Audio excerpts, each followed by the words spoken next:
So this video is all about the basics of troubleshooting a submersible water pump system.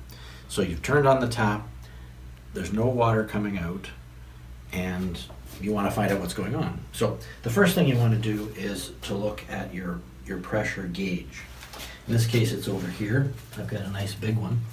It's actually originally made for a water sprinkler system for fire protection, but it works really well for this too. If you see no pressure there, well, you know that for some reason the pump is not working. And here's how you go about figuring out what the problem might be. It could become something quite simple. The first thing you want to do is to shut the power off.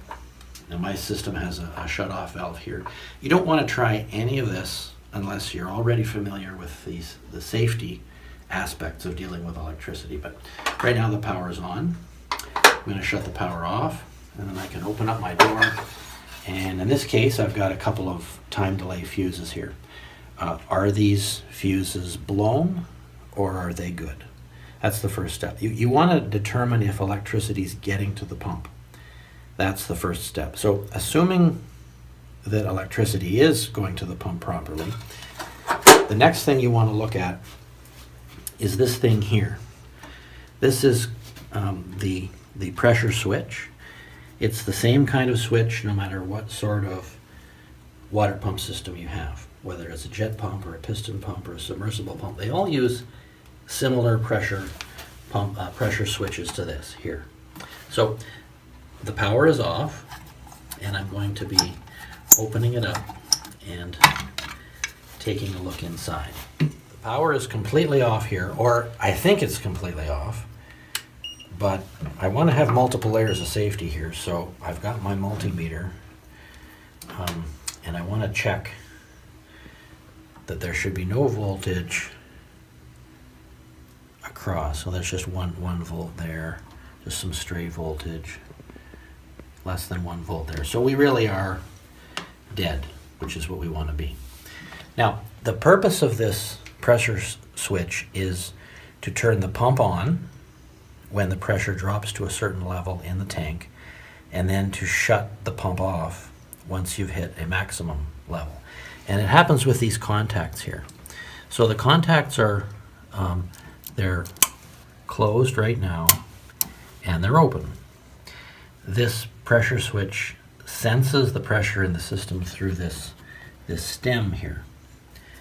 So water pressure goes up in here. There's a diaphragm inside, and that either opens or closes the contacts to maintain that pressure. Now, because these open and close every time the pump goes on and off, the contacts can get pitted.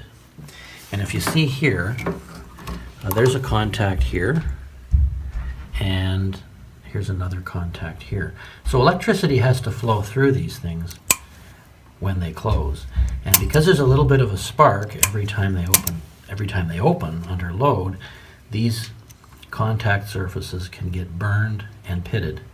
So if your pressure switch ever stops working, chances are it's because these contacts, there's 4 of them in all, 2 on each side, have gotten to the point where they can't conduct electricity anymore.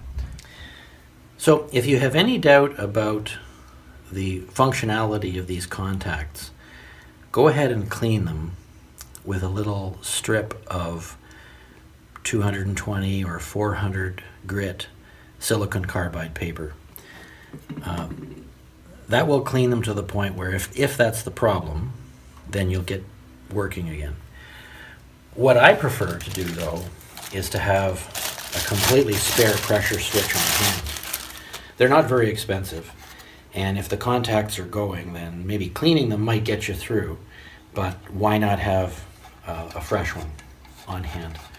And it just threads in to the bottom, and you've got your nice clean contacts here, and the wiring is exactly the same, so you're ready to go.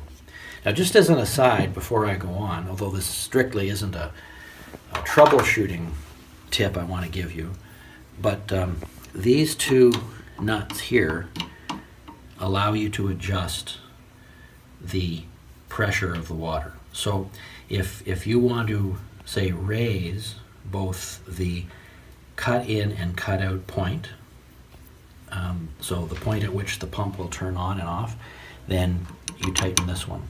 That's why I keep this wrench here. The tighter this goes, the higher both cut in and cut out pressure is.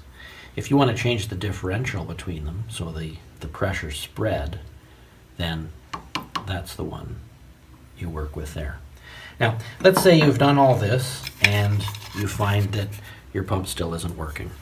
Well, you can button this back up again, and it's time to look at the control box. All submersible pumps have a control box, and there's things going on in there that can cause a problem. It's also possible to electrically test your submersible pump from up here. So you don't have to pull it out and try a new one to see if it's electrically broken. There is a test procedure inside here. So I'll just open this up and show you how that works. Once again, you don't want to open this box unless you're absolutely sure that there's no power going to it. So remove the screw at the bottom, open it up, and then this is what you see. So the main thing inside here is this unit. This is the capacitor, and its job is to give the pump a shot of electric power to get it spinning. If electricity were just applied to the pump motor with no extra shot of juice, then it might not get going. So the purpose of the capacitor is to kickstart the pump. And this is one of the things that can cause a pump to stop working, a pump that's otherwise good. Now, there are methods of testing a capacitor. They're fairly complicated, but you see this circle here? If that's kind of bulging out or broken or exploded or something, then you know for sure your capacitor's bad. And they're not very expensive, so you can take it off, unclip it, and take it with you to an electrical supply shop, or you go online to find a replacement.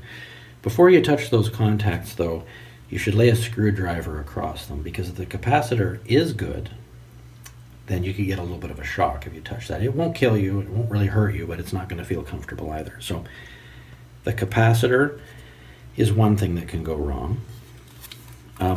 The other thing that can go wrong is the pump itself. The windings can be burnt out, and that's where the multimeter comes in again. If you look here, you'll see some very important information on this chart. See, down here you'll see the different horsepowers of pumps. Mine is a 1/2 horsepower, and then it's available in 2 voltages. Mine's a 230 volt 1/2 horsepower, and you see here main black yellow, start red yellow. These numbers here are the ohms ratings that you should find across these terminals. In this case, that's the black and yellow terminal, and that's the red and yellow terminal. So ohms is a measure of electrical resistance, and every multimeter has the ability to measure ohms. So I'm going to show you what that looks like now in real life. So the first thing we want to do is to turn our multimeter to the ohms range. Ohms looks like this horseshoe here, and of course my probes aren't touching each other, so there's an infinite electrical resistance between the two.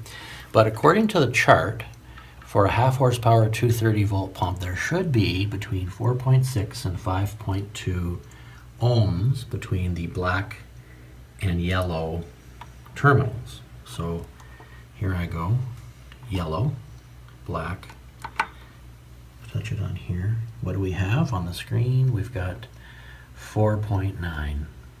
Now my pump's working fine, so that's kind of what I expected.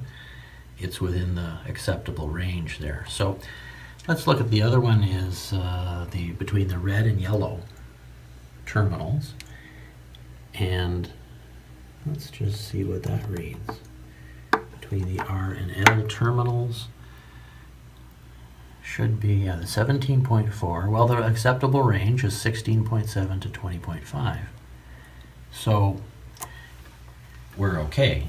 Now, as I said, my system's working fine, but that's the test procedure that you'll go through, and you will find some problem somewhere. Either there's no electricity coming into the system, your pressure switch contacts are faulty, or they're not moving, they're not closing, or you've got something wrong with your pump. And two of those things are pretty easy to fix because they're above ground fixes. But if your multimeter readings are off, then you know that you've got to pull that pump from the well and get a new one. One more thing here on this video. It's not strictly about troubleshooting, but it's related to the inside of this control box. In my design for the trickle system, which is what you'd use to get a lot of water from a weak well, you absolutely have to have a submersible pump in that weak well and a mechanism, a device that will shut the pump off automatically when the well runs out of water. And that's what this is here. This did not come standard with this control box, but it is made to fit within this control box. And it senses the current draw of the pump, and as soon as that goes wonky, this device takes it as a signal, oh, the well is out of water, I'm going to shut off power to the pump for a preset period of time. Now, this particular one, I can have the water shut off for 3 minutes, 9 minutes, 12 minutes, 30 minutes, an hour and a half, or manual, which means that it never comes back on again until I shut the power off to the system and turn it on again. But something like this is required for the trickle system because you need to have an automated method that will shut off the submersible pump when your well runs out of water.